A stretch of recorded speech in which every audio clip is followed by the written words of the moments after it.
If you're going through, Houston, you're going to be flying on United or Copa Airlines to go down to Brazil. I think if you're going through like Atlanta, you're going to be flying on Delta.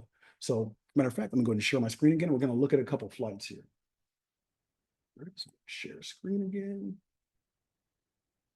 All right. So I kind of went ahead and pre-populated, just kind of like, hey, I'm in Tampa, Florida, and I'm going to be flying down to Rio, Brazil. I'm going to leave this Thursday, February 20th, and excuse me, next month, February 20th, and then come back on February 27th. So you can kind of see, what the pricing is looking like, right? For the, two stop, that's a longer, travel time. That's going to be about $613. Let's just say right here on American Airlines, right? I can fly at 5:30 p.m. or 8:47 p.m. That's actually the flight I took. One stop in Miami for an hour and a half, and then get to Brazil, the next morning at 9:30 in the morning.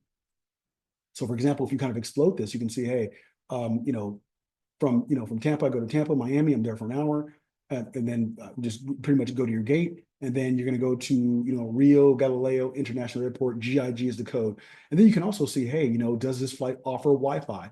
Wi-Fi is free. In-seat power outlets.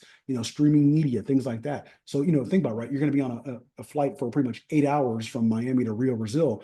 It's important to know whether you're going to have Wi-Fi or not. It makes your flight that much enjoyable. So let's also go ahead and talk about and obviously, once you fly in, let's talk about, before we talk about Rio Airport, let's talk about immigration, your visa. Do you need a visa to travel to Rio, Brazil? The answer right now today is you do not need a visa to travel to Rio, Brazil. What they're doing is, I think right now, and they've done this for the last like 3 or 4 years in a row, and they've never implemented it. But right now, in order to go to Rio, Brazil, and I'll go ahead and pull up this. What I like to do is anytime you're traveling anywhere international, especially for the first time, I like to go to the travel.state.gov website and actually look at the actual travel requirements for Rio, Brazil. All right. All right, let's talk about the currency. I think we're on currency here. All right.